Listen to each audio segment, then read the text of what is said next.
Subscribe to this YouTube channel and please enjoy watching this video. Here we go. Before I was incarcerated, the sound of hip-hop was more East Coast grimy, recalls Westside Gunn. When I came out, it was leaning towards the trap. That's when everybody was going south for a little bit. The transition from the East Coast's dominance to the South's reign is vivid for the East Side Buffalo native. When Jeezy's Trap or Die and Gangsta Grill's mixtapes punctuated hip-hop's soundscape, Gunn sat in a cell in Atlanta. It was the soundtrack of what we were doing, he describes fondly of the South's surge. Those days of hustling embody the same grit that Griselda conveys in their art. And while we've heard Conway, Benny the Butcher, and Westside Gunn lean into the rolling hi-hats and pulsating 808s in recent years, the sound of trap music is deeply ingrained in Griselda's DNA. At the same time, I was hustlin' in the A. I was in that time in real time. That was my life, he adds. My route was going back and forth from Atlanta to Buffalo. And Then You Pray For Me concretizes this chapter of Westside Gunn's life, where these routine trips to Atlanta exposed him to a lifestyle that encapsulates the Fly God's aura. From frequenting clubs to shopping for designer brands that weren't readily available in Buffalo, it's no secret that Atlanta captures Fly God's ethos to some degree. The often bleak descriptions of the streets and his upbringing, juxtaposed with the flamboyance of Atlanta's dope boy chic. It's a sunny Wednesday afternoon in Los Angeles, days after the release of Westside Gunn's latest studio album, And Then You Pray For Me. It's an album he's described as his final full-length body of work that also serves as the successor of Pray for Paris. Gunn appears on Zoom, diamonds dancing across his teeth and chest with a jovial spirit that shines as brightly as jewels.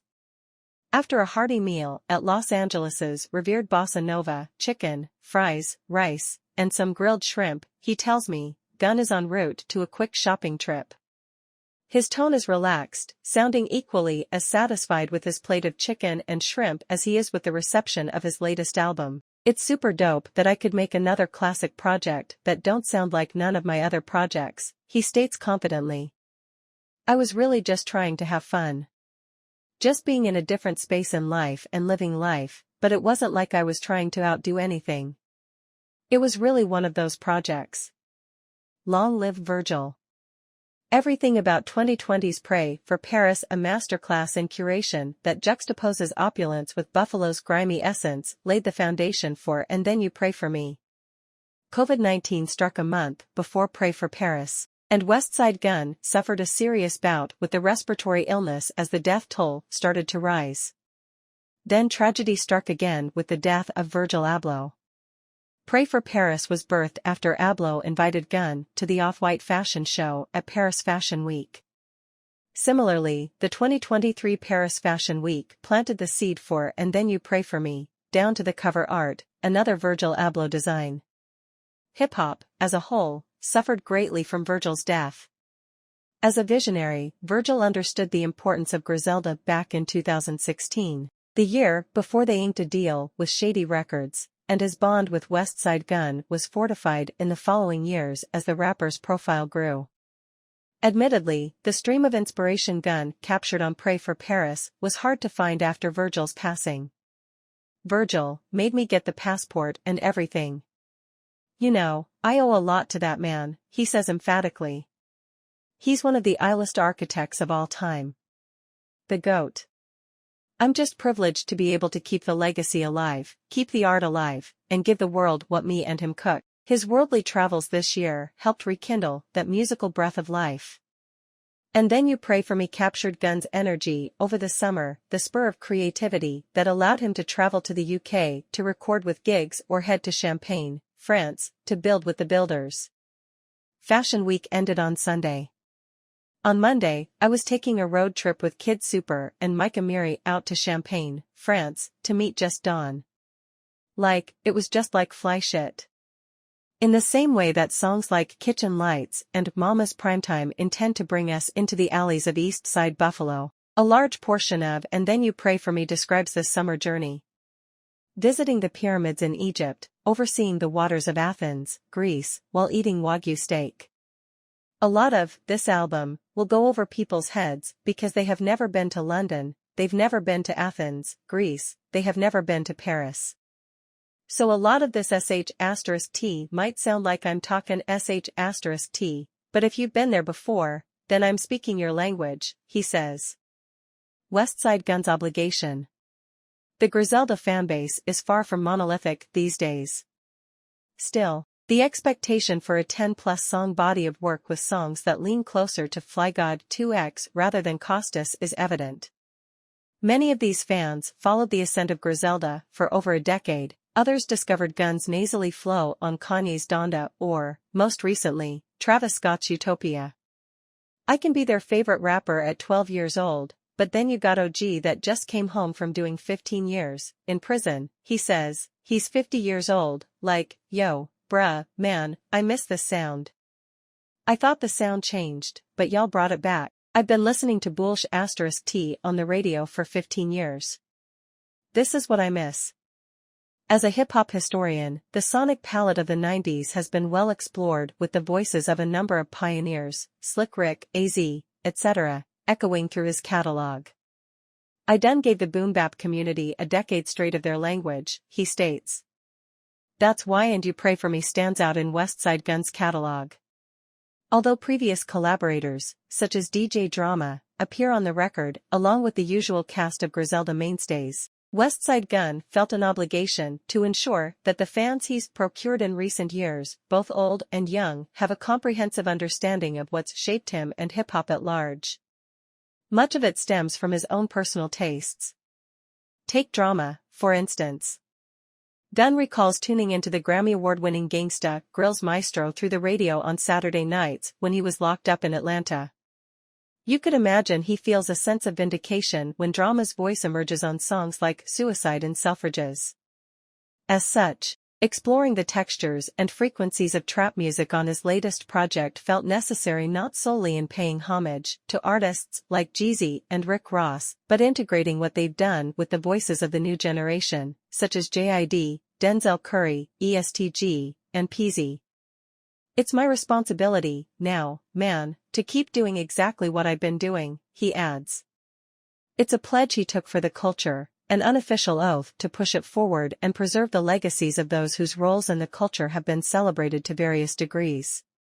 The youngins, we just got to educate them and show them the history, teach them the history.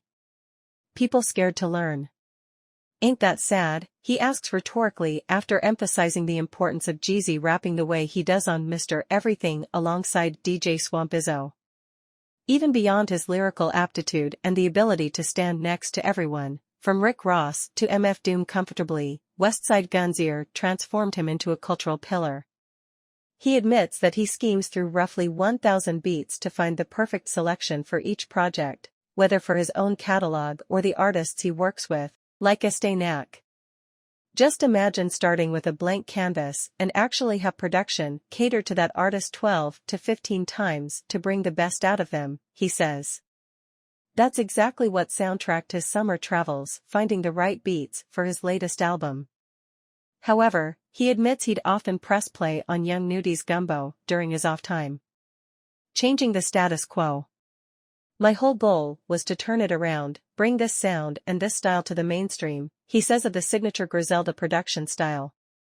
The influence is discernible, especially considering the number of Billboard chart toppers who've sought a similar sound in recent releases. The ultimate goal is to ensure that he can shed light on the talent that surrounds him. For example, Gunn reflects on working with Jay Versace on Pray for Paris. Fast forward a few years, and Versace contributed his production to R&B's brightest talents, like SZA and Summer Walker. Gunn's approach to introducing talent to the world has ushered in a new 90s renaissance of sorts. Drake, for instance, tapped Griselda's in-house producer, Conductor Williams, for 2 songs on his latest album, 8 AM in Charlotte, and Stories About My Brother, which appears on For All the Dogs Scary Hours edition. Then, there's Call Me If You Get Lost by Tyler, the Creator, an artist who has openly credited Westside Gunn for revitalizing his passion for rapping. Sir Baudelaire, off of the Grammy Award-winning album, contains an uncredited sample of Westside Gunn's Michael Irvin, produced by Williams. To inspire my peers is everything, he states calmly. It's respect, you know what I'm saying? I like when someone's confident enough to give somebody their flowers. Like I said, Tyler don't have to do that ever again. He already did that. Drake don't have to do it again, he did it.